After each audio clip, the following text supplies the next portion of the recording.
And all right, you're all set. All right. Did the presentation come up okay? Yep. Looks good. Okay, nice. Just one second here. Okay.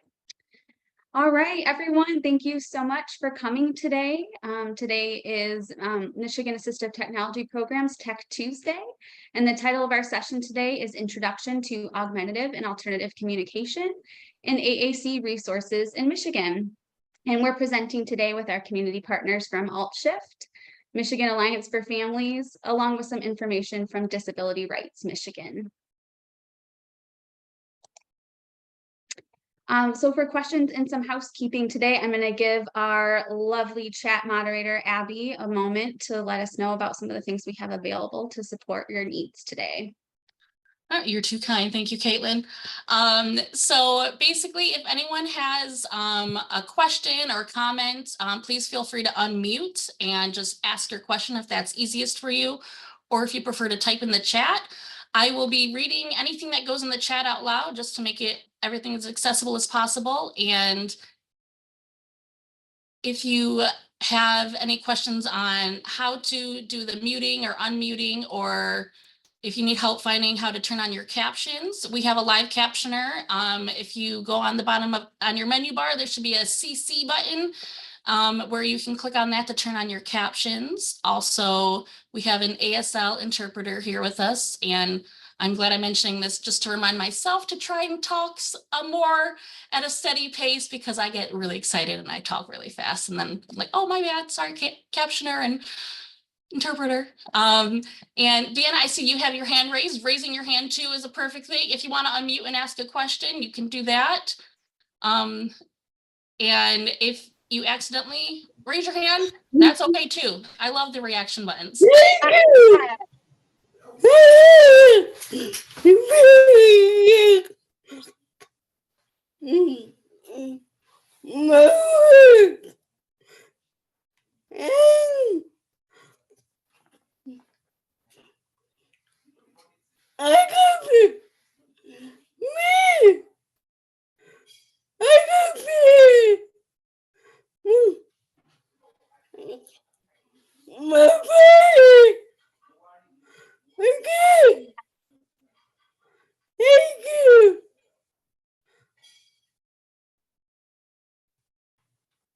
Are you saying thank you? Yep. Yep. Thank you, Deanna.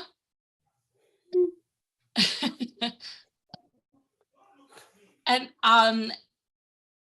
if you need help with the captions or anything, just let me know. You can private message me too if you're like, don't read this out loud, Abby. You feel free to private message me. And I feel like there was another thing I normally like to mention here, but that's the thing that we love. It's very flexible, and if you have questions, feel free to just jump on in. And oh, by the way, my name is Abby, and I'm on the Assistive Technology program. I am an AT specialist for gaming and crafting, and I will be chat moderating today. And Caitlin, would you like to introduce yourself? And then with Carolyn and Stephanie as well. I sure will. Hello, everyone. My name is Caitlin Hurban. My pronouns are she, her, hers.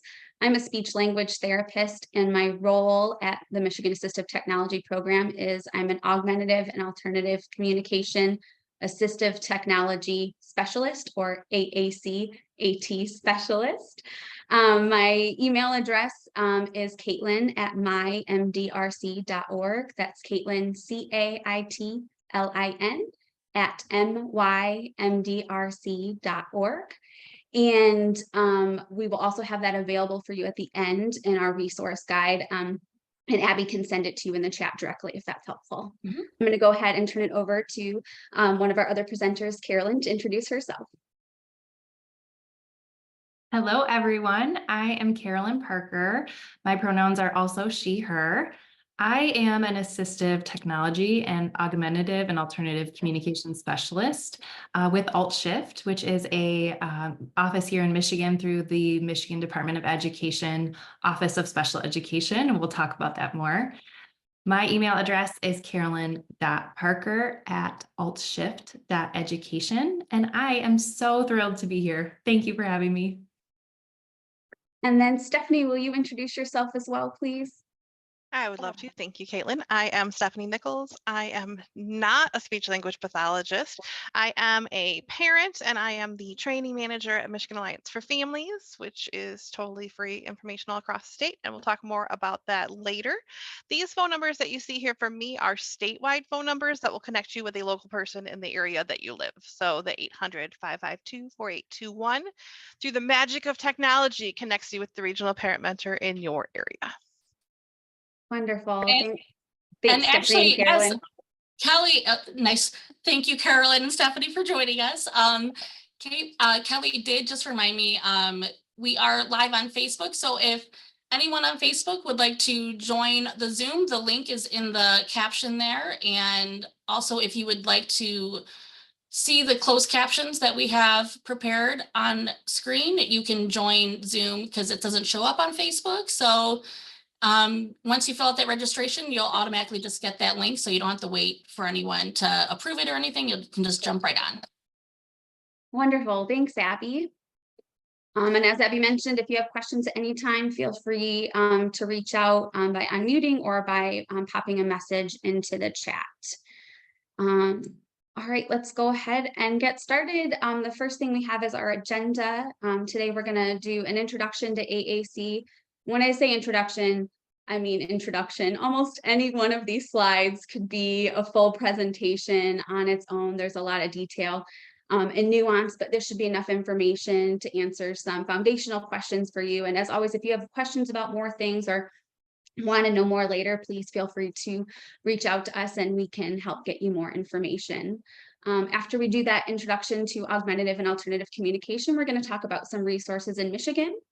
Carolyn's going to talk about the Alt+Shift program and the different things that they can offer to support people with their communication needs throughout the state. And then Stephanie's going to take some time to go over what Michigan Alliance for Families does and how you can connect with them.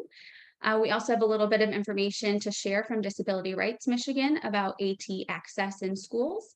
And then we'll go over what the Michigan Assistive Technology Program has available as well. And hopefully, after all of that, we'll have some time to talk about additional AAC resources. If we are short on time, we do have all of those listed for you in our resource guide that we'll share at the very end. And if you have any additional questions about those things after today's presentation, you are more than welcome to reach out and we can provide more information for you. Okay, so getting started here, I just want to take a quick minute to check in to see where you're from, if you feel like sharing what county you're part of, and if you would like to share your identity, if you're a person with a disability or a family member or guardian, or if you work in education or health or rehabilitation or with assistive technology, or have another identity you'd like to share, just be wonderful to hear about where you are all coming from. And on this slide, I do have a picture of the state of Michigan with all of the county lines marked out. Yeah, and Deanna wrote a little bit earlier that they know that there are disability volunteer secretary workers of Partition House Project about 29 years, and that they knew the AAC device voice box. And Deborah said they are from Oakland County, their job coach, and at the Living and Learning Center. And Kelly, that sounds familiar. They say they're from Ingham, and they are a person with a disability and also work directly with MATV. Oh, nice. wild. Thanks for sharing, everyone. Glad you could be here from wherever you are today. Yeah, we got some from Oakland County. Vanessa is an SLP and evaluates for AAC devices in a private clinic. And Sarah is a vocational rehabilitation counselor with MRS, the Lansing District Office. Oh, usually I'm not used to this much interaction. I have to actually scroll back up. I'm loving this. Melissa is from Kent County, SLP AAC, Mary Free Bed. Jaleesa, oh, that looks familiar too. Salek, person with disability, woot woot. Frank says they're from MDRC, Eaton County, and person with a disability. Katie Livingston, co-parent, Angela, love that name, early childhood specialist and behavior coach from Wayne County, Wayne Risa. Wonderful. Thanks for joining us today from wherever you are. I'm glad to have you all here. Let's go ahead and start talking. Woo! Let's go ahead and start talking a little bit about augmentative and alternative communication. So what is augmentative and alternative communication, or AAC? The augmentative part stands for communication that supplements or adds to speech. The alternative part talks about communication that takes the place of speech. Communication in general is the active process of exchanging ideas between two or more people.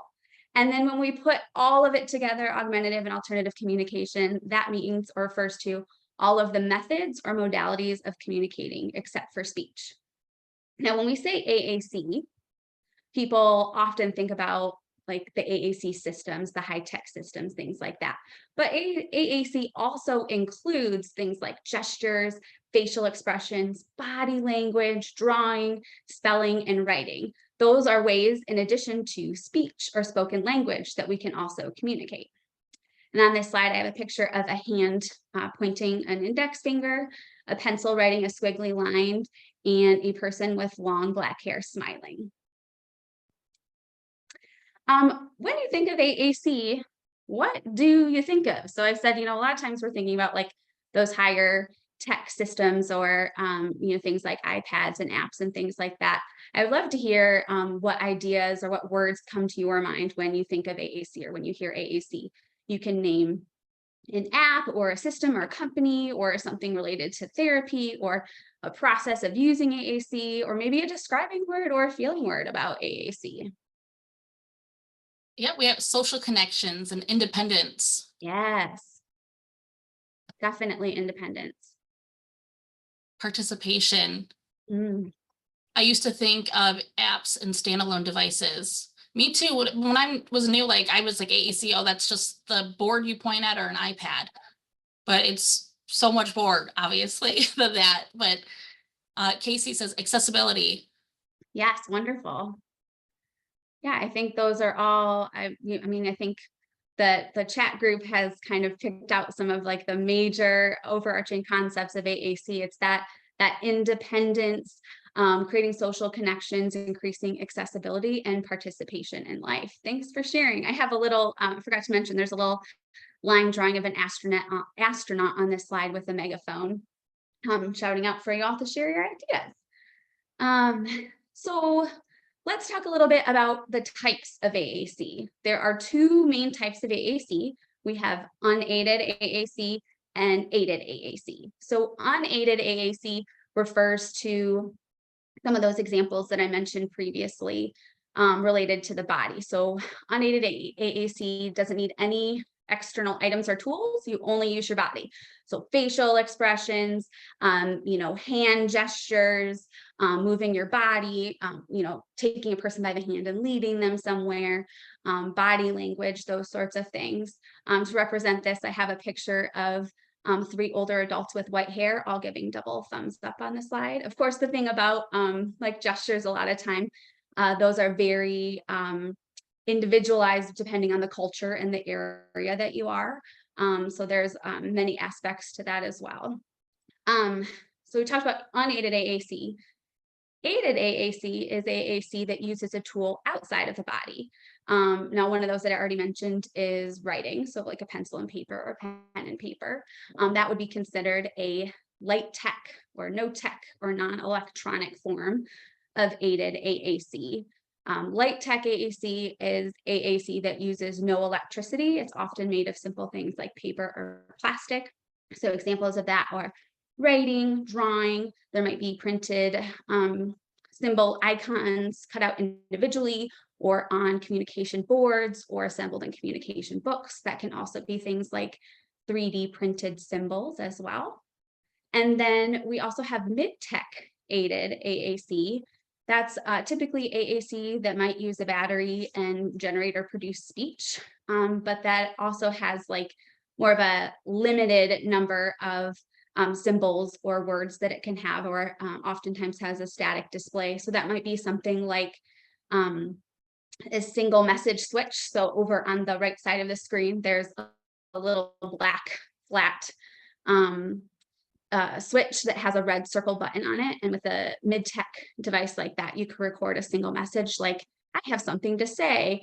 And that switch is only going to say that pre-recorded or predetermined phrase. So it can be a little bit limited in terms of producing variety, but definitely still has its place and can be a really useful communication tool. I also forgot to mention above that, I have an image of a few different communication boards with varying grid sizes as well. And then below that in the bottom right-hand corner of the page is a higher tech AAC device. It's a tablet with a blue case and it has a 4x8 grid on it with icons, with picture icons on it. And high tech AAC is what we often think about when we talk about AAC. That's typically a computer-based system. Oftentimes we see them in tablets nowadays. They usually have rechargeable batteries, and these systems are great because they can offer a more dynamic display, meaning that there are several layers or pages worth of icons or words that folks can access to. And these also provide speech generation. Any questions about anything so far? I know when I get excited about something, I tend to talk really quickly. Okay. So we talked about unaided and aided AAC and the different levels or types of AAC. And I do want to say before I move on to the next page that when we think about light tech, mid tech, and high tech, no form of AAC is better than the other. They all have pros and cons, and all are part of communication. So it's good to be familiar with all different types of AAC to meet different needs in different times and places. Next, we're going to talk a little bit about access methods or selection for AAC. Selection pretty much is the way a message is produced by the AAC user within the communication system that they're using. Direct selection refers to the AAC user choosing a word directly from the array. So oftentimes we think of this as, pointing and touching with a finger, whether that's on a light tech printed board or on a high tech tablet device. But that may also be accessed directly with a knuckle or the edge of a palm. Some people may use their chin or nose, or may use a stylus. Direct selection can also be done through eye gaze systems, as well as using like computer mice or joysticks or those types of things. And then we also have indirect selection options, which means refers to scanning. And scanning can be done with a partner. So if it's a light tech communication board, the partner might start listing the words in order, and then the communication, or then the AAC user can indicate which word they want to say. Or if it's a higher tech system, the system has a way to be pre-programmed to start scanning through the words one by one. And then the AAC user can select which word they want to say. That can often be done on the higher tech systems using switches, which we'll talk a little bit more about in a minute. The images I have on this slide are of a woman holding a high-tech AAC device, and there is a child directly selecting with a pointer finger a word on the device. And then below that, there is a child with brown skin sitting in a wheelchair, and they have a mounted high-tech AAC system on their wheelchair, and then it's connected to 2 switches that are used for scanning. And often when they're, well, not often, but typically the setup for 2 switches is that one switch starts the scanning, and then the second switch selects the word. And there's all sorts of ways that can be set up. And I'm not kidding when I say we could do a full training, just like a full day training, just talking about access methods, because they are so individualized to the AAC user. And there's so many different ways to set that up. So if you do have more questions or want to talk more about this later, please don't hesitate to reach out. Okay. So who uses AAC? Well, as I mentioned, we all use one form or another of AAC at different times in our lives for different reasons. Oftentimes, when I give this example to people, I talk about, we send emails and we text text and we use emojis, but also all day long when we're interacting with people, we may be using, facial expressions and gestures and body language. When we think about adding an AAC system, there's a lot of reasons why someone might benefit from adding an AAC system as one of their commonly used communication modalities. It could be because they're non-speaking or part-time non-speaking. They might have motor planning needs that make producing speech difficult or producing speech consistently difficult. They might have a disability that impacts their language development and could benefit from an external system to help them organize their thoughts.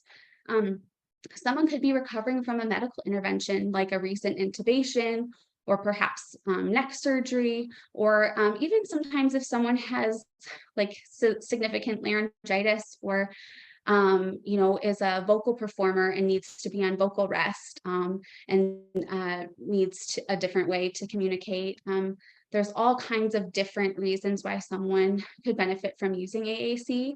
And I think one thing to remember about using AAC systems is that it's one communication modality for a person. And that all communication modalities are valid. So just because someone can produce speech some of the time doesn't mean that they wouldn't also benefit from using AAC to augment or add to their speech. I hear a lot from neurodivergent folks who talk about days or situations where their sensory systems might be overwhelmed and producing speech might just feel harder. And so having a different way to communicate, having AAC allows them to more fully express their thoughts and ideas at a time when speech would be difficult. And as I mentioned a little bit, some people might be full-time AAC users or part-time AAC users, and someone's AAC needs may shift throughout the day or over the course of their lives. So there are lots of different ways that can look for different people. On this slide, I have a picture of a parent and a child sitting side by side, and they're smiling while the child selects an item or selects a word from their AAC device.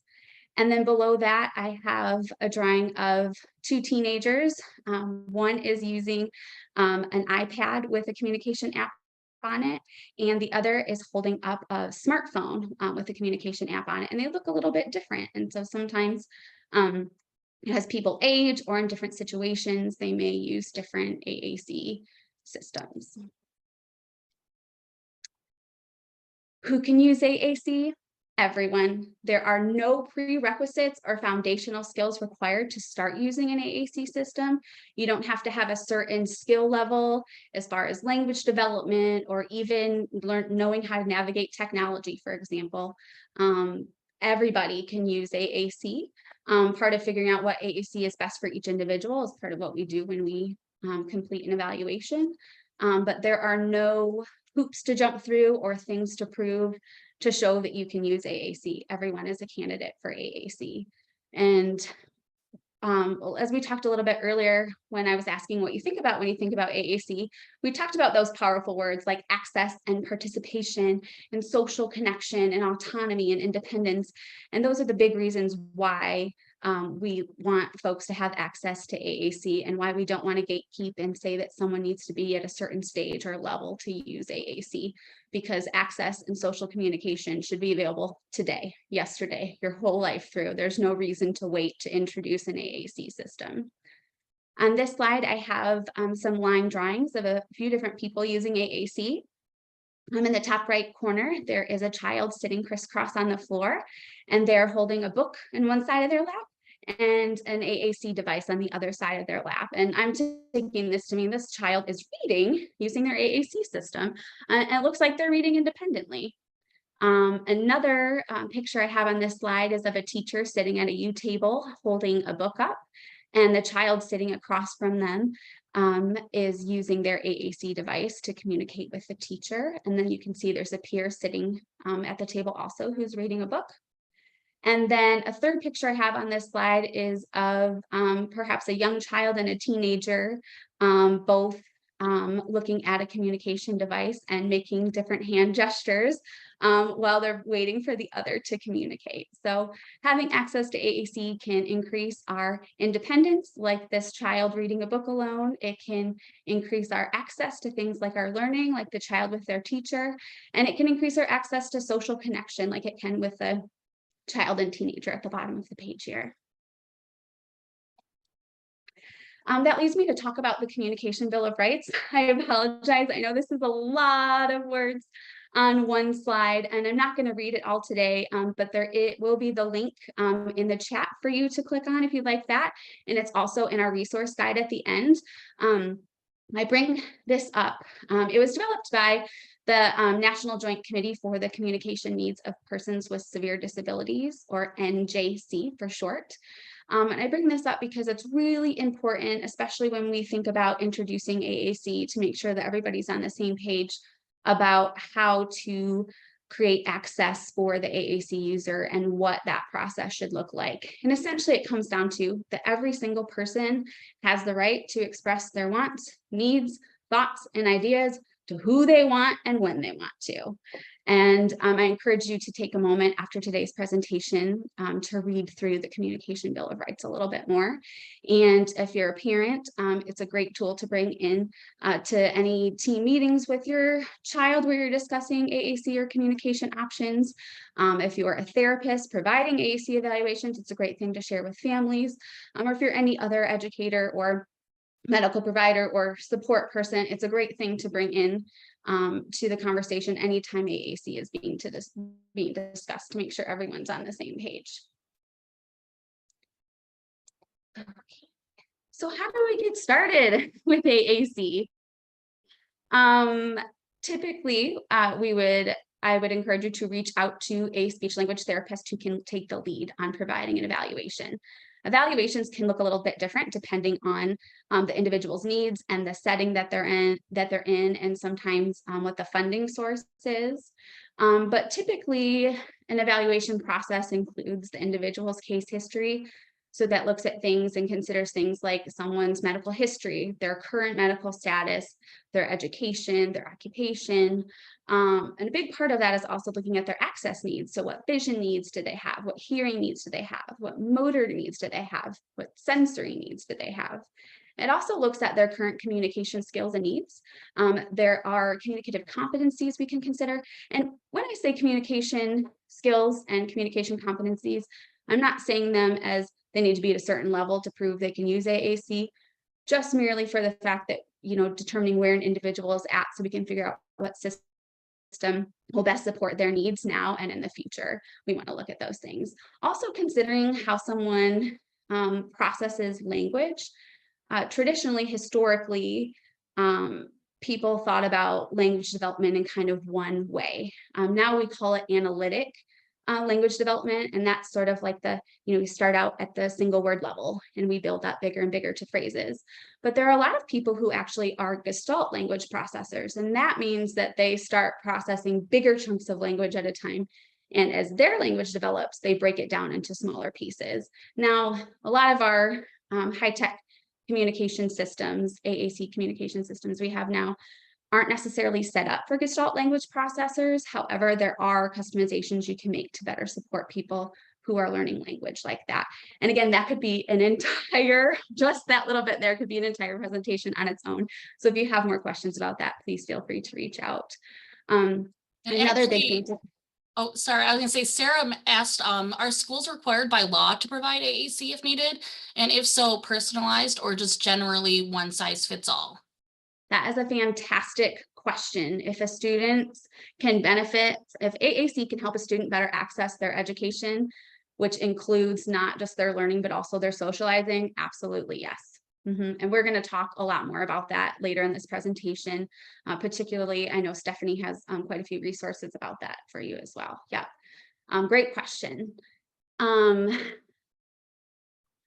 Okay, we also want to look at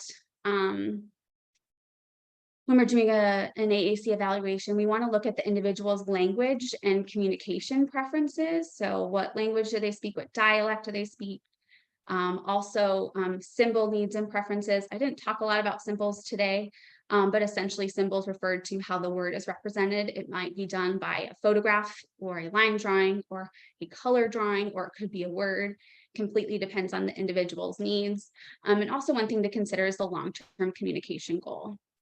As I already mentioned, an AAC evaluation can be completed a number of different ways, but there are quite a few helpful tools or approaches to doing that.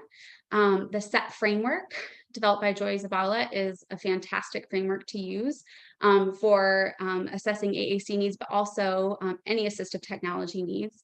The SET framework looks at the student, the environment they're in, the tasks they're required to do within those environments, and the tools they have and the tools they need to do those tasks in those environments. Now, again, that's a really quick explanation. We could spend a whole day talking about the SET framework, but it gives you an idea of, we want to understand what an individual's communication needs are so we can make sure that the system we find for them meets those needs. We can also look at the participation model. So for example, if we have a first grader, we might go into that first grader's different classrooms and see how are the peers participating in the activities throughout the day. How is that individual participating, and what can we do to help help the individual participate more like their peers, or participate in the same ways as their peers are. There's also different things like the pragmatic profile for AAC users, the communication matrix. We can do ethnographic interviewing, which really gets at individuals' experiences rather than asking more leading questions. It's more open-ended questions. We also look at interviewing the support team, and all of that comes down to doing feature matching, which is more like maybe a little bit science and a lot of it art, which I think it could be a whole presentation on that as well. But feature matching means we take all of these things we just evaluated and we say, okay, what features does an AAC system need to have in order to support this individual's communication needs? And typically after doing all of these things I've just mentioned, we also do a trial of the AAC systems. And now the length of the trial and what that looks like can be different depending on the environment and the funding source of the individual. So, in private therapy, if we're submitting to private insurance, some private insurance companies have different requirements about so many devices trialed over so many different weeks. Schools, including early on settings, have different rules as far as their IEP or IFSP process goes when doing evaluations. And then in medical settings as well, AAC evaluations can happen, and that can look different depending on the individual's insurance as well. Now, a good AAC evaluation is often interdisciplinary, which means that includes not only the AAC user, but also their family members. There could be occupational therapists, physical therapists, teachers. And so when I say teachers, like that could be a special education teacher, their general education teacher, it could be their specials teachers, psychologists, social workers, paraprofessionals are often critical members of the team in providing an AAC evaluation in schools, and any other medical or educational professionals that are part of the individual's team. And Carolyn mentioned too that schools are required, in response to Sarah, said that schools are required to provide AAC if the student needs it to access, a free appropriate education, and it should be personalized to them. And then Deborah said, I'm curious if a nonverbal adult can have an AAC evaluation and get technology and what resources to start with. And then thank you, Amy wrote, Caitlin can provide it through our program. Yes, the answer is yes. A non-speaking adult who has never used AAC before is absolutely still a candidate for AAC. There is no point in life where it's been too long and it's not going to be worth your while. That's a myth. That's not true. We can start using AAC systems at any time. So absolutely, please do reach out, and I would love to provide you more nuanced and individualized resources to help support you with that. And thanks, Carolyn, for helping answer some of those questions in the chat. I appreciate that. Okay, let's see here. Consider more considerations of AAC selection. So as I mentioned earlier, no form of AAC is better, or no communication modality is better than another. However, oftentimes high-tech AAC will provide more of a robust communication system. And by robust, I mean broader, bigger, more customizable. So things to consider about more of those are benefits of considering a more high-tech AAC system is that they typically have a larger quantity and variety of organized words that include core vocabulary. So those are words we use all day long, like pronouns like I, you, me, little words like the, prepositions like on, and kind of those core words like and go that we can use in a lot of different ways. And also fringe vocabulary. So think about more nouns like farm animals or craft supplies or different kind of categorical language. A good AAC system is also going to offer some grammatical supports. So not just having the words in one form, but like, if we use the word go, we could say, we are going, or, past tense, they went to the store. So being able to use more of those grammatical markers. One thing I will say about that, though, is that there's a long way to go with developing grammatical markers of dialects in our AAC system. So for example, if someone uses African American English, some of the grammatical markers in there are not as easily accessible in traditional AAC systems. That's something that there are folks that are working on, but there's still a ways to go there. So if you're looking at getting an AAC system set up for someone who uses that dialect, there are resources available that can help you work on those customizations. And related to that, high-tech AAC systems are very customizable to voice output. There's a lot more voices available now than there used to be. And it's best to select a voice that best reflects the individual's age, gender identity, race, ethnicity, dialect, language, and cultural identity. And we also want to look at making sure we're customizing the symbols to reflect the individual's race and adding any of their personally relevant vocabulary. Also, these high-tech systems also allow for future growth. So because they're customizable, we can add more things as life goes on for individuals. And we want to make sure that whatever system we're picking, or whatever systems usually we're picking for an individual, that it's not just supporting someone's ability to make requests for things, right? We want people to be able to communicate for a variety of purposes all day long. So requesting, sure, but also questioning, expressing self-advocacy, protesting, learning how to say no in all the modalities is super, super important. I cannot underemphasize that, and teaching consent practices, asking for help, describing an emergency, sharing their health status, and telling jokes, sharing humor. We want a communication system that's going to support communicating for a variety of purposes, and that can be available at all times. However, I will say that high-tech communication systems, their screens can break and need repair. Batteries can need charging. Systems can need updating at really inconvenient times. Also, some locations aren't ideal for taking a high-tech communication system, especially if it's a really high-tech dedicated device like an eye gaze system that's a very big, oftentimes it can be connected to bigger devices that might be heavy to travel with. But if you're going to the beach or to the pool or to the water park, we don't want those devices to get wet or overheated or sand stuck in the crevices, that kind of thing. Or if like someone's playing a sporting event, carrying like a heavier device around their neck or shoulder might be a safety issue. Or certain environments like the bathroom or the kitchen area, if you're prepping raw meat, there can be some sanitary concerns with having high-tech systems in those places. So having backup communication modalities available for any of those different situations is always, always, always recommended. And I like having backups on backups on backups. There's no reason to not make a bunch of backup copies, stuff one in the glove box of the car, in the backpack. I've had students who have taped little communication boards inside pencil boxes or their agendas or planners. Known people carrying them on key rings or lanyards. I've seen them printed on pillowcases and beach bags.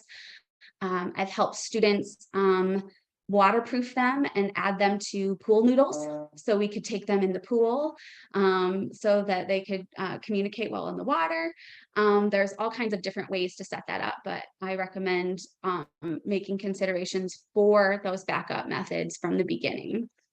The picture on this slide is super cool. I forgot to mention, by the way, I found a lot of these images from Canva, which I wasn't familiar with until recently. They have a lot of neat things there. But I loved this image so much. It's of a girl sitting in a wheelchair that's super customized. It has a really cool pink and turquoise seashell on the side. And the girl is wearing these really cool flowy turquoise pants. So she's got like some good mermaid vibes going.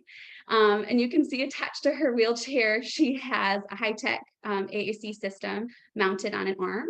And then on her tray table, she also has what look like yes, no icons. So she has the yes, no available on the tray table. And also she has the rest of her robust communication system available on the high-tech AAC system. So she's using multiple modalities at the same time. So there's no reason it doesn't have to be one or the other. It's always yes, use them all, have them all available.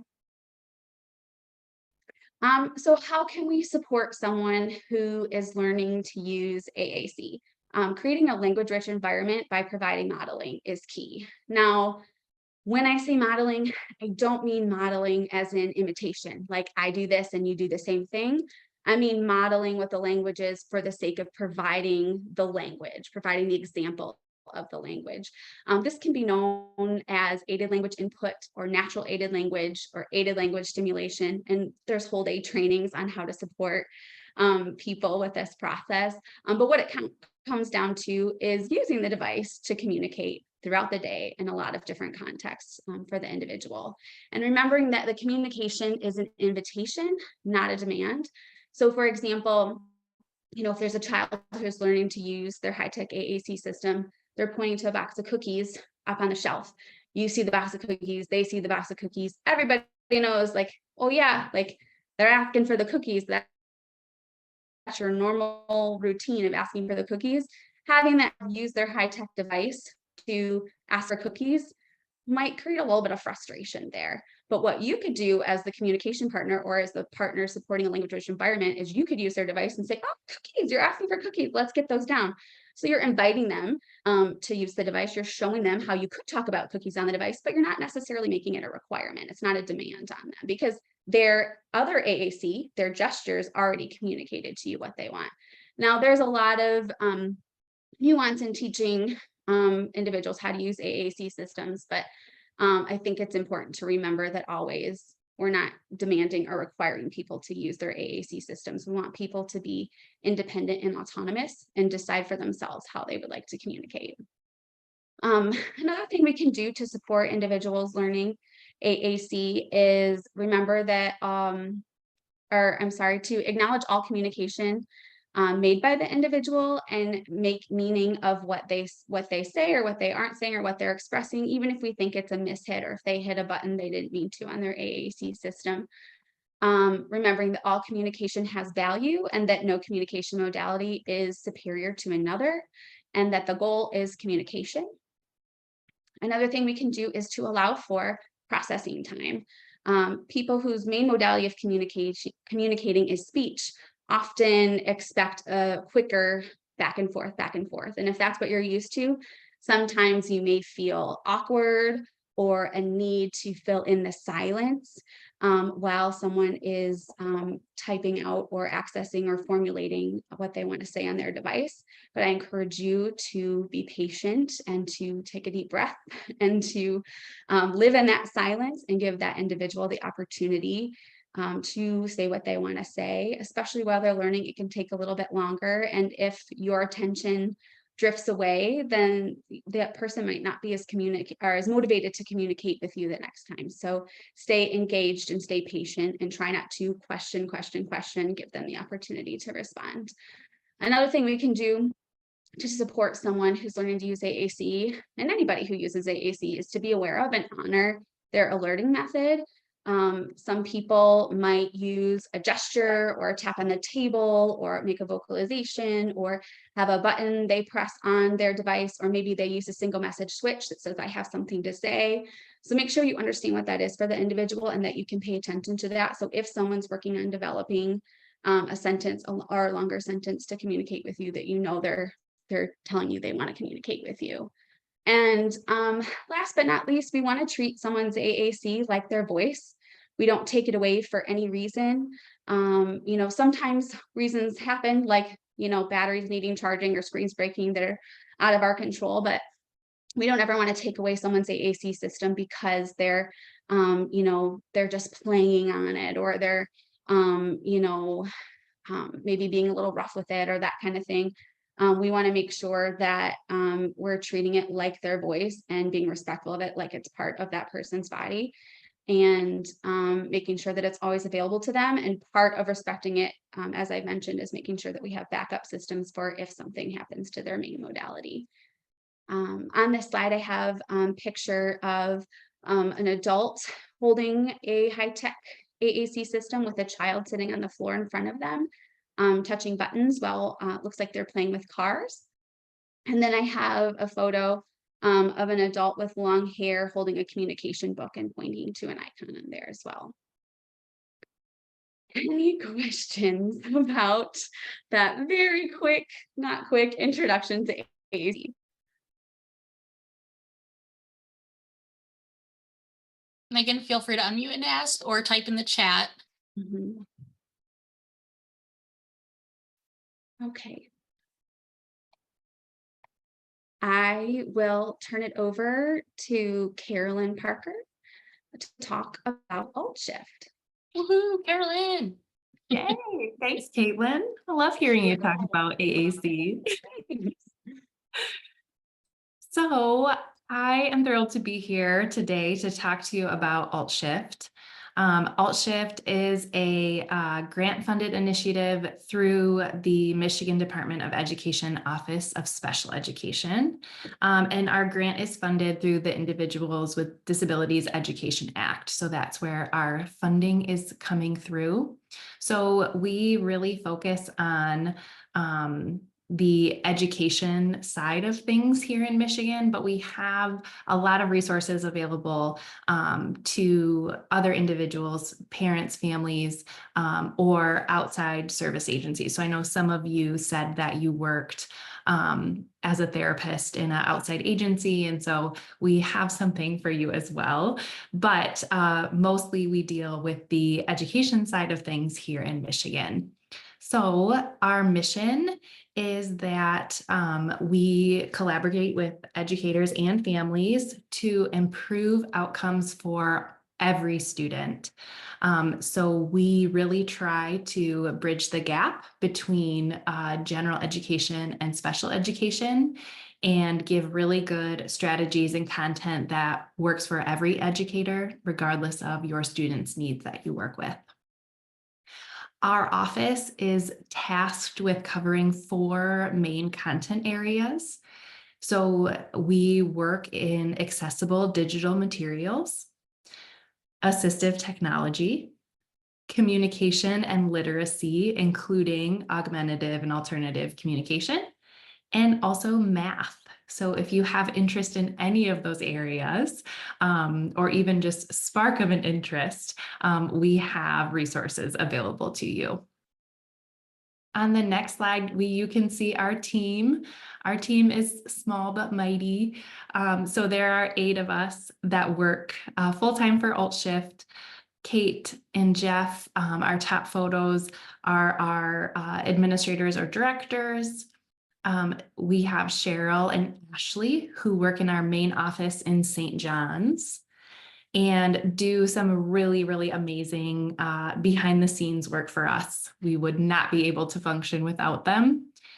And then we have the 4 of us that make up our specialist team: myself, Sarah, Carlos, and Rachel. So Sarah and I work specifically with assistive technology and AAC, math, and then math is covered by Carlos and Rachel. one of the main resources I want to tell you about today with Alt+Shift is our lending library. Our lending library contains a large amount of assistive technology equipment, and it is available to all Michigan schools, public schools and public school academies. So as Caitlin was talking about the evaluation process, she talked about the trial period of, assistive technology can be expensive when we want to try it. Some of those electronic devices that she talked about. And what we don't want people to do is to go out and buy this equipment without trying it for a student. So that's really where our lending library comes in. So we have devices, non-electronic to electronic assistive technology devices that are available to loan out to Michigan schools. We do have an 8-week loan length. That's one of the longer loan or trial periods. We want you to get a really, really good idea of if the tool is working or not. And we do not have a fee for our loans. The only cost associated is we do ask that schools pay the return shipping. And we also are always looking for new items for our lending library. So if there is an item that you're looking for that we don't have, Ashley, our lending librarian, will take requests for new items. So on our website, if you ask for something that we don't have there, I can tell you there's a good chance that we'll be able to get it. So a few other specific things that we do in our lending library. We do offer POD books. POD stands for Pragmatic Organization Dynamic Display. And that is a specific type of AAC that works well for some individuals. The cost of printing POD books is quite expensive. So our office has taken that on, that we work to print those we work to print those for individuals who need them. And we also offer custom key guards. So if you have an individual who uses a communication device who could benefit from some extra fine motor, if they have difficulty with fine motor and they could benefit from borders around the buttons on their device, that's where key guards come into play. And we do print and ship key guards at no cost to Michigan schools. So on this page, I do have a picture of a POD book and 2 of our custom key guards, yellow key guards that have been printed. Awesome. And Carolyn, we have a question. So with Alt+Shift Library, a school request rather than individual. So it's more school request, not individual, correct? Yes. So, well, a school personnel has to request it for an individual. So right now we cannot loan to directly to families, but families can certainly work with their school to get a device for their student. We just, with our funding, we ship directly to the school. Thank you. Yes. I see, Deanna, you said Sarah, that you might know Sarah. And so I will definitely tell her that you were really? that you were on our webinar today. I see her nodding her head. She's like, yes, yes. Awesome.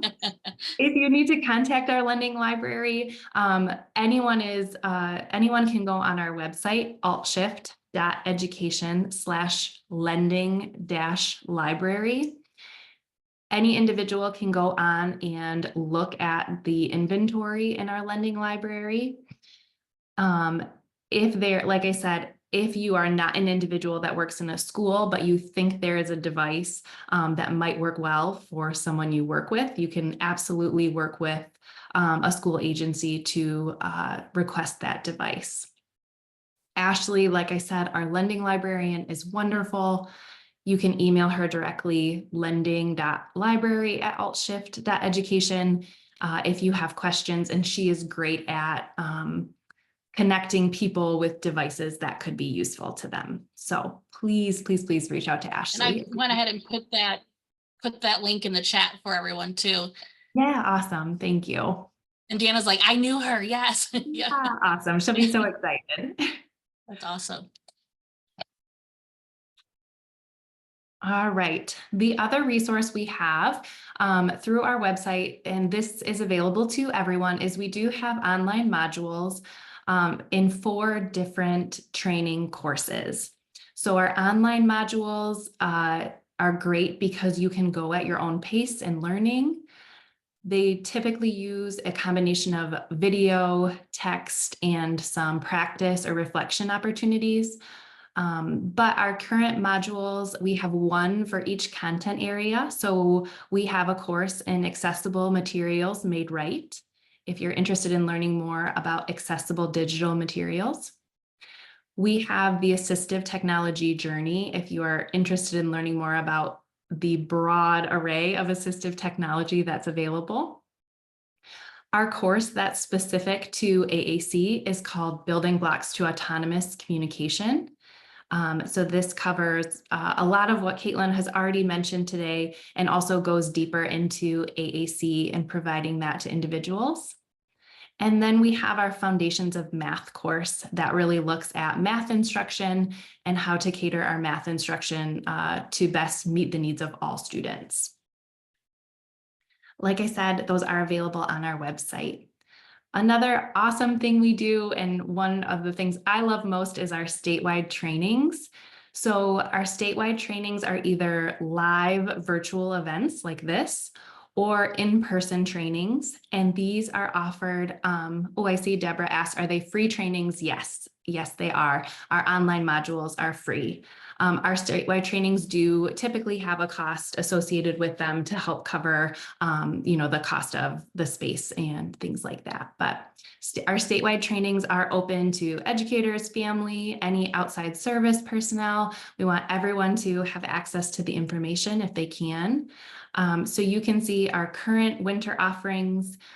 We have our AT Journey online as a live course that we're currently going through right now. We do have 2 trainings coming up. So if this is something you would be interested in, my email will be available at the end. Our registration for both of these events is closing soon. So I would love to get you connected and registered as soon as possible if you're interested. Both our Building Blocks and Foundations of Math registrations close at the end of the week. So we would love to get you on the list to join us for those. All of our events are online at alt+shift.education.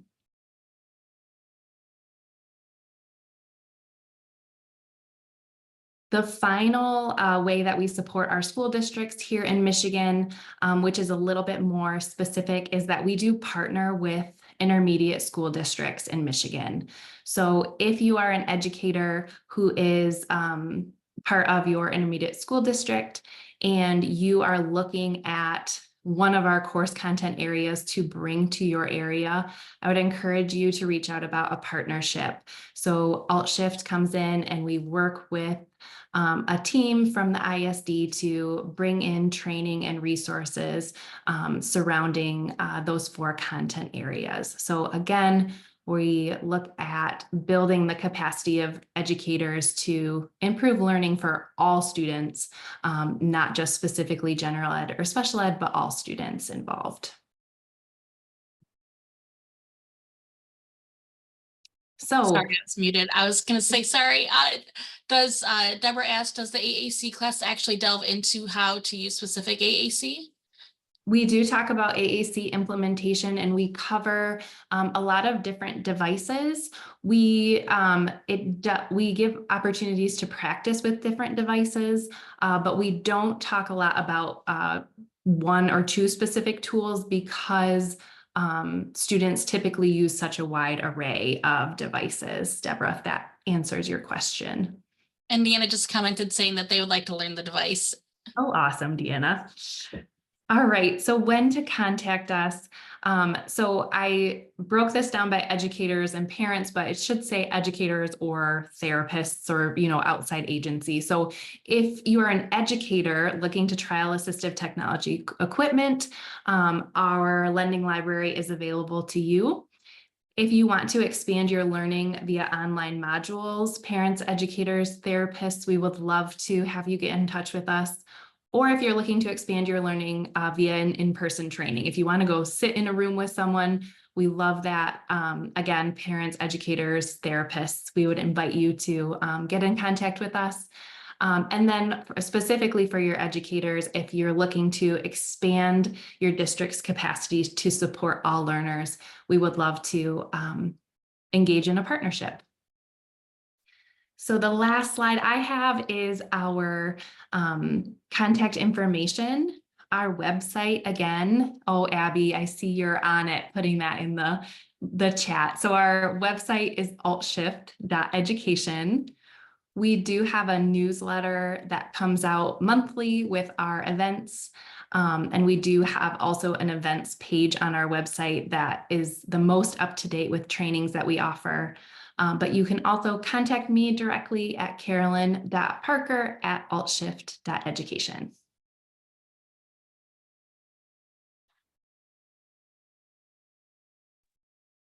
Thanks, Carolyn, so much for sharing that wonderful information about the wonderful work that you all are doing at Alt+Shift. Does anybody have any specific questions for Carolyn at this time before we turn it over to Stephanie? All right, Stephanie from Michigan Alliance for Families is up to speak to us about their program and what they can do to support families in our state. Thank you, Yeah, Caitlin. Stephanie. Oh, That's the introduction I always want. Thank you. We appreciate you asking us to join you today. And I love hearing like the basics of AAC. I think it took me like a year or two to figure out what you just described. So I am Stephanie Nichols. I'm the training manager here at Michigan Alliance for Families. I have a loved one that uses an AAC device. She does currently use a high-tech device at some times and not at other times. She uses it most often at this point to model how to spell words. So she can find the word in her device, and then she can type and continue to write her paper or her response or whatever she's doing, but she uses it to support her another mode of communication at this point. I wanted to share with you just like a little sampling of our lives with AAC that my loved one is currently 15. And if we look at this image on the lower right, this was before I knew what AAC was as a parent. She had received a timely Valentine's Day card from her grandparents in the mail, and we received that Disney Movie Club thing where you could put all the stickers in. And we live in this communication time where all of the information streams into our houses and we can get anything at any moment. She built this as a toddler, very small child, that she wanted to be able to ask for the movie that she wanted and have it show up on the TV. And she took these stickers and built a way to communicate what she wanted. Like this was our starting point where we were still talking about wants and needs and not talking about more complex communication yet. But this is that serious drive that humans have to communicate those wants and needs, and this is how she wanted to do it. So I love sharing that this was her first AAC that she built herself and made sure she could get her point across. In the image to the left of that, you are still seeing those specific wants, and it's getting very specific where she wants to go to a specific store and buy specific things, and this is how she's requesting what we're going to do that day. And up top, you see that there are actually two different devices. We were trialing the smaller device as she was getting older to look more like her peers, to have things that were other things that teenagers were carrying around. And we were both utilizing the big or the little device to practice what that felt like and how that communication went and if that was functional or not.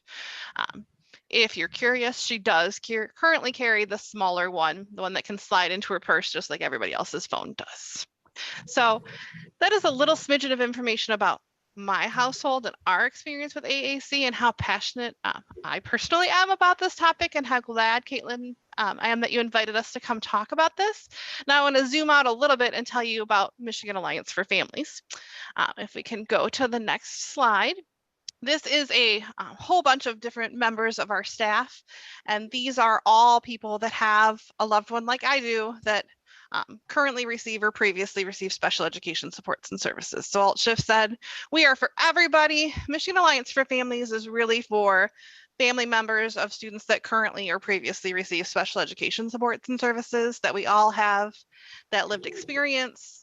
Everyone lives in the area of the state where they serve, so they're connected to the local resources there.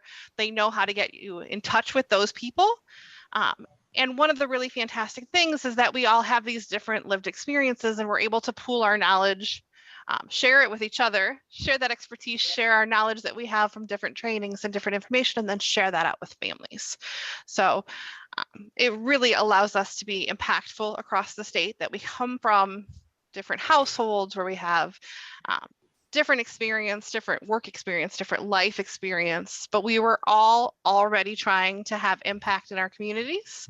And that's what drew us to Michigan Alliance for Families. So I personally had been running an AAC social club when my child was in elementary school, before I even was connected to Michigan Alliance for Families. We have different family structures, we have different disability diagnosis, we have different eligibility categories, but the thing that unites us together is that we all have a loved one with a disability, or we are all self-advocates that are trying to navigate special education. So we can share that information out and let families be more impactful.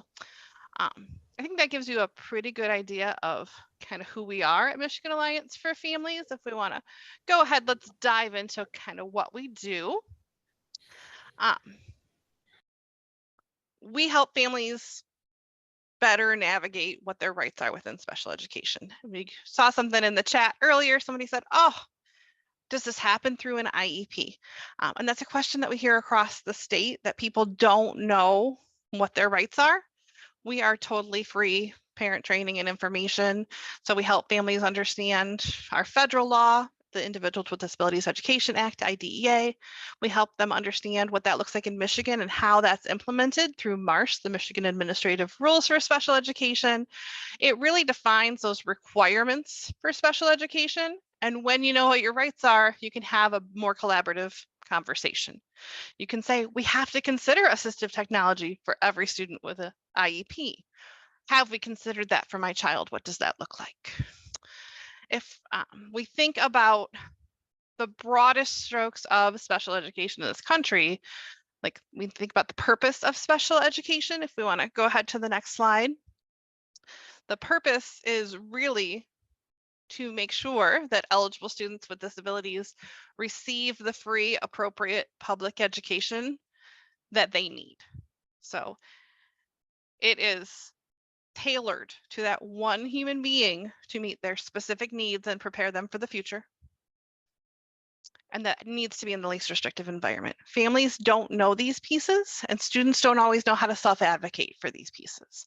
So we want to make sure that those all come into focus and they're able to have these valuable conversations and get the support that they need for assistive technology, for AAC, and for all of their other needs related to their disability. On the screen, you see a very, very busy graphic. It has a lot of letters all over the place. If you hunt through this image, you will find AAC in there. You will find AT in there. You will find all sorts of other acronyms that need to be decoded and need to make sense. That is what we do at Michigan Alliance for Families, is help people break down some of this information and know what it really means, that these acronyms are thrown around in professional lingo, and we want to make sure that we can have meaningful conversations where families are really involved in their child's education. So we can kind of decode what these things mean and why they're relevant and why they're important. Our big goal, our main mission at Michigan Alliance for Families is to empower families, because when they understand their rights, they're able to communicate their child's needs, and they're more involved in their child's education, it leads to better outcomes and services for our kids. It leads to better futures for our kids. That is what we want to have happen. That the data is really clear on how this parent involvement is directly related to better outcomes and long-term goals for our kids. We do it through a lot of different ways, and I want to give you broad strokes, but make sure you have enough information to find it in the future, that when you are thinking about how to get more information about what special education has to look like, what evaluation has to look like, what AT has to look like in school, we have lots and lots of information on our website. And that is there for you 24/7, where you can go to the search bar and type AAC and get more information. We break it down by age. We break it down in a lot of different ways so that you can get that information fast. We also have recorded videos for your learning on our website. So if you have enough time to sit down and watch a 30-minute presentation, great. If you only have 10 minutes, we're on YouTube, and YouTube will remember where you're at when you come back to it next time. So all of that information is there for you as you have the time.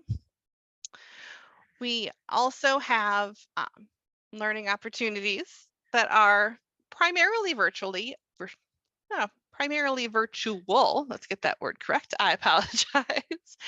Those are live, where you can interact like this and ask questions. We provide our own learning opportunities, and we partner with other agencies across the state. So like Alt+Shift comes and talks about assistive technology is more than just checking a box, and how to have collaborative assistive technology conversations. That those are 2 learning opportunities that are coming up on the calendar. We also have a learning opportunity called Behavior is Communication, that is talking about all these different modalities of communication and how we honor and respect those, and how we take those into consideration when we're making plans. So lots of live learning opportunities. I am going to go ahead and drop the link to the upcoming learning opportunities in the chat for those of you that are interested. Our bread and butter is our parent mentors. They are all across the state. They live where they serve. You have that specific question about your child and what's going on right now.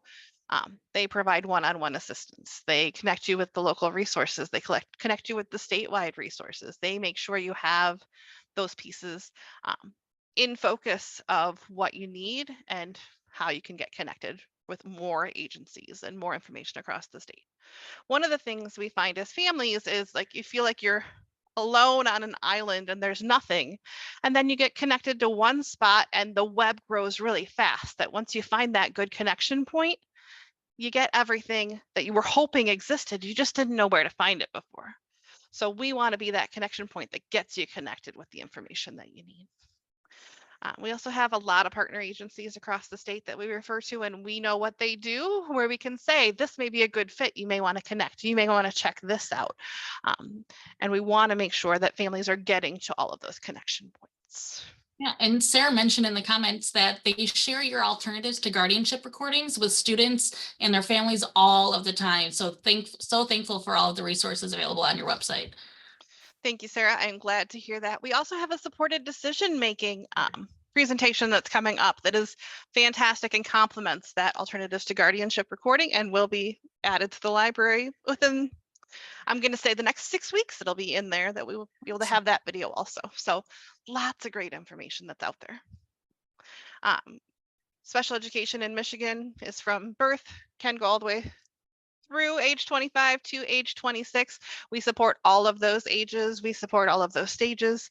Assistive technology is relevant and different in those different times. So seeking us out for more information on what that can look like. And we are totally free, that there is not even a method for us to take payment. We don't charge for any of those things. You can come to the virtual learning opportunities in person, watch the videos, check out the website, get all the information. That we have different sources for funding. That's how we are able to provide all of that information, but we do not charge anyone that attends any of our anything. So you can talk to a regional parent mentor, you can come to a learning opportunity, you can do each of those 10 times, and those are all going to be free for you. I love that Carolyn and I have a similar slide about when you should reach out, really, for Michigan Alliance for Families. If something doesn't make sense, that's a great time. If you want to understand your rights in special education, or if you want more information on disability in general, if you don't have a good understanding of what's in your IFSP, your Individualized Family Service Plan, or your IEP, your Individualized Education Program, that's a great time. If we're seeing challenging behavior, if we're seeing frustration, if we're seeing communication challenges, those are all a good time to reach out for Michigan Alliance for Families as well. So if you think maybe they could help, call us, email us. We are here to help. That's what we do. And we want to provide people with information and resources. This is our map that you see across the state. This is what our regions look like at this point, that we try and make sure that we have equal representation for the number of IEPs in that area. And if you call 800-552-4821, our smart technology connects you with the regional parent mentor where you live. We do also have a Spanish speaking regional parent mentor, which is 313-217-1060. And soon we will have an Arabic speaking parent mentor line as well, coming soon. Keep you posted. Feel free to follow us on Facebook, on Instagram. That YouTube channel has all those recordings. You can check out all the information on the website whenever it's convenient for you. And I'm really glad that I'm able to share the information with you today. Thanks, Stephanie, so much for taking the time to share with us about all the wonderful things that Michigan Alliance for Families is doing to support families and individuals with disabilities in the state of Michigan. Does anybody have any specific questions for Stephanie right now? Okay, if you think of any of them a little bit later, hopefully we'll have some time here at the end. I'm going to take a minute now to review a few slides from Disability Rights Michigan that Sarah Healy from Disability Rights Michigan generously sent over our way to tell us a little bit about their organization and how they can support individuals and families as well. Oh, and actually, Caitlin, sorry, before you start, I think Deanna just raised her hand. She might have a question for Stephanie. Oh, go ahead, Deanna.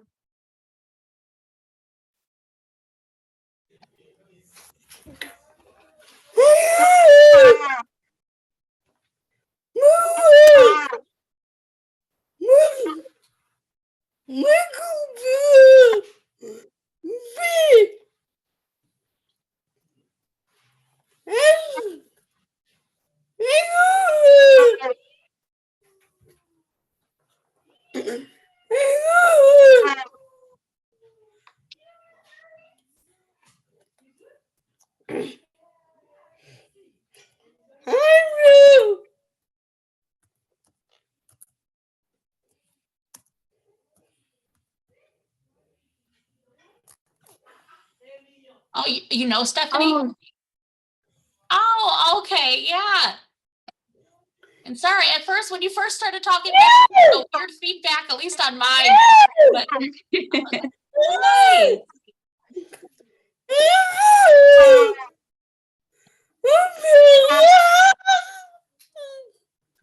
I love that you are so connected with the AAC community. It seems like.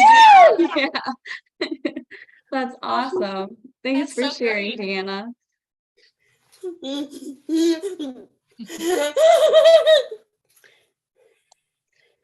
Great. Okay, so Disability Rights Michigan. Disability Rights Michigan is the independent, private, nonprofit, nonpartisan protection and advocacy organization authorized by both federal and state law to advocate and protect the legal rights of people with disabilities in the state of Michigan. Disability Rights Michigan receives a federal grant to provide information, referrals, or direct advocacy to people with disabilities who have been denied access to AT and/or AT services.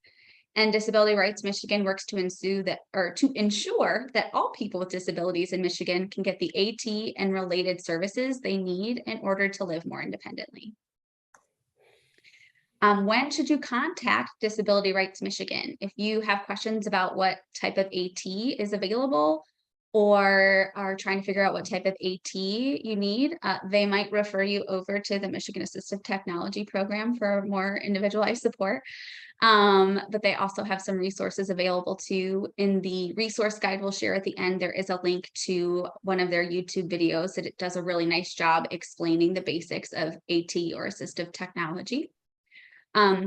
They can also help you answer questions about if your health insurance will cover AT and AT services, or what to do if your health insurance has denied AT or AT services, questions about if your child needs AT at school, or if you need AT at work. Disability Rights Michigan can provide information and referrals. self-advocacy training and support, help with writing reasonable accommodation or modification requests, assistance with drafting letters or complaints, and they can help review appeal documents and support with filing appeals. If you have any questions for Disability Rights Michigan further, they have a toll-free number listed as 800-288-5923. And then they have a voice number at 517-487-1755 and a TTY number of 517-374-4687. And you can find them at www.drmich.org. And all of this contact information can also be found in the chat and in our resource guide shared at the end. One more thing I want to mention is that all of the services provided from Disability Rights Michigan are free and confidential as well. Any questions about Disability Rights Michigan? Okay, so I'm looking at our time here. We got less than 9 minutes until we agreed to be done. And I have to tell you, I've got to talk about the Michigan Assistive Technology Program, and I have a lot of resources after that. So I will give us an overview of the Michigan Assistive Technology Program and see what time we have for questions at the end. I might just work on highlighting a few of the resources provided. And if you have additional questions, we can talk about those later. So the Michigan Assistive Technology Program is housed at the Michigan Disability Rights Coalition. Our mission is to cultivate disability pride and strengthen the disability movement by recognizing disability as a natural and beautiful part of human diversity while collaborating to dismantle all forms of oppression. I'm going to skip over what we focus on for today to talk a little bit more about the Michigan Assistive Technology Program. So the Michigan Assistive Technology Program is a free federally funded program that provides AT-related supports for the state of Michigan. All 50 states and 6 territories have a federally funded AT program, and the Michigan Assistive Technology Program is ours for the state of Michigan. We can provide awareness information, training, demonstrations or demos, and those are customized virtual or in-person how-to sessions to explore AT that meets your needs. Now that could look like you have a specific piece of AT you want to try, or maybe you have a general area of need where you might need some AT to support you, and we can help provide ideas both ways. We also have a lending library and a loan program. So we have over 1,600 pieces of AT for demo or loan. And we're kind of the ultimate try before you buy lending library. So if there's a piece of AT you're curious about trying out, but aren't sure if you want to spend the money on it, we would love to provide a demonstration for you on how to use it and give you the opportunity to borrow it for a while. The Michigan Assistive Technology Program, or MATP, is by people with disabilities, for people with disabilities, their allies, and other community members, and we serve the entire lifespan. The only requirements to access our program is that you are a person who lives in the state of Michigan, and you're a person with a disability, or a person who is aging as well. So I think we talked a little bit about AT already through our presentation, but I do quickly want to go over the AT is any item, piece of equipment, software, or app that is used to help people with disabilities, including older adults, do what they want to do. Now, lots of people use technology to make their lives easier in lots of ways, but for people with disabilities, assistive technology opens up possibilities and access in their lives. On this slide, I have a few different pieces of AT. There is a like silicone doorknob grip that can help make opening doorknobs easier. There is a color-coded and day and time-coded pillbox organizer. And there is a very cute, fluffy companion pet stuffed animal who barks and turns his head and interacts with people. And if you want to know more about any of these items, please feel free to reach out to us so we can tell you more. Just a brief overview of the types of assistive technology we have. I love to talk about this because there might be areas of AT that you don't realize where there are things available. And the cool thing is there's new things available all the time. So we have AT for daily living, personal care, cooking, routines and tasks, AT for safety. Our fabulous chat moderator, Abby, her area of expertise is AT for gaming and arts and crafts. And another one of our colleagues who I think is hanging out here today, Jaleesa, is our specialist for outdoor recreation AT. So we have AT for fishing and hunting and camping. We have e-bikes. We have AT for mental health and for neurodiversity. We have AT that can help people set up workspaces and help them at work. We have AT for communication, for parenting, and so much more. On this slide, you see there's the first picture here shows some adapted controllers for gaming. We also have gaming, our AT for gaming, like board games and card games. So you see this blue plastic card holder that has an array of cards in it. And then we also have flexible seating options. We have this little green seat cushion. I think they call them balance discs a lot of the time. This might be great for someone to have a little bit of wiggle in their seat, has bumps on it for texture and input. And we also have this in the lower right hand corner here is liftware, which is a spoon that has cool AT in it that helps it maintain balance for people who might have a tremor, have a hard time keeping food on their silverware, and can help them eat more independently. So we have lots and lots and lots of things. This is just a tiny little slice of what's available. I also wanted to highlight some of the AT for communication that we have available in our lending library. We have things like mounts and clips to mount things to tables and wheelchairs. We also have a number of different switches. We have some of those mid-tech items like the single message switches or sequential switches, or this little gray item here is called a quick talker. This is one of those mid-tech items that has a static display on it, but is still customizable. And then we also have a number of different iPads with communication apps available as well. Okay, the when to contact the Michigan Assistive Technology Program information is on in our resource guide. So I'm going to hop over that for now because I want to make sure we have any time for questions. My contact information will be in the resource guide as well. And the contact information for the Michigan Assistive Technology Program is in there. I do want to highlight a couple of things real quick. For the resources, there is a link for the new guidance from the U.S. Department of Ed regarding individuals who need AT devices and services at school and how it relates to the Individuals with Disability Act. And there's a lot of good information and resources there. I also included an article summarizing some of those changes. I encourage you to take a look there. I also wanted to highlight some of the organizations available. The United States Society for Augmentative and Alternative Communication has a lot of really good resources. They also have an emergency preparedness course that is free to take that gives a lot of really good tips and advice for preparing for emergencies and how to create backup methods that are available in like your go bag and that kind of thing. Many of these websites and organizations have training available as well. A lot of it is free and some of it is at cost. If you have questions about what type of training might be right for you, I encourage you to reach out to us. I think we have 1 minute left to go, so I'm gonna have to forego the rest of these resources for now. I apologize. Does anybody have any questions before we end our Tech Tuesday talk today?